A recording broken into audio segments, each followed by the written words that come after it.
Pope Francis will be embarking on his 5th visit to Africa later today. His long-awaited visit to the Democratic Republic of Congo and South Sudan comes after he postponed an earlier trip late last year. Now, according to the Vatican, an estimated 2 million Congolese are expected at the Mass on Wednesday. This will be the first papal visit to Congo since 1985. Here now is a report. The moment has arrived for millions of Catholics in 2 fragile African countries. Pope Francis starts his visit on Tuesday to Democratic Republic of Congo and South Sudan. Protracted conflict in the neighbouring nations has forced millions from their homes, leaving them grappling with hunger.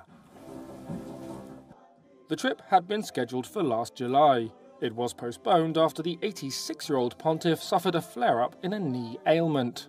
Now Francis is arriving with a change to his itinerary that reflects the violence afflicting DRC.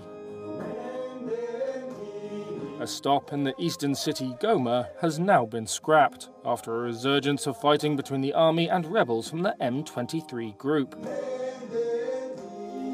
Instead, representatives of the Catholic Church in the provincial capital, like Father Adeodatus Mahigi, will make the cross-country journey to Kinshasa. We will have a small delegation to go to Kinshasa, and we have put a lot of emphasis on the victims. The victims of war, the victims of violence, the victims of natural disasters. This will be the first papal visit to Congo since 1985.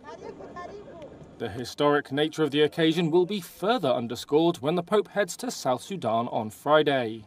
In an unprecedented move, he will be joined by the Archbishop of Canterbury, Justin Welby, and the moderator of the General Assembly of the Church of Scotland, Ian Greenshields.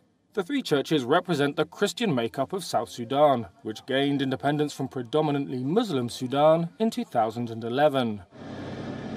2 years later, and ethnic conflict erupted, spiraling into a civil war that killed 400,000 people. There are 2.2 million internally displaced people in the country, and 2.3 million fled as refugees. A 2018 deal stopped the worst of the fighting, but parts of the agreement, including the redeployment of a national army, are yet to be implemented. Chris Trott, Britain's ambassador to the Vatican and a former ambassador in South Sudan, said it's hoped that the 3 churchmen can persuade political leaders to fulfill the promise of the independence movement. WION is now available in your country. Download the app now and get all the news on the move.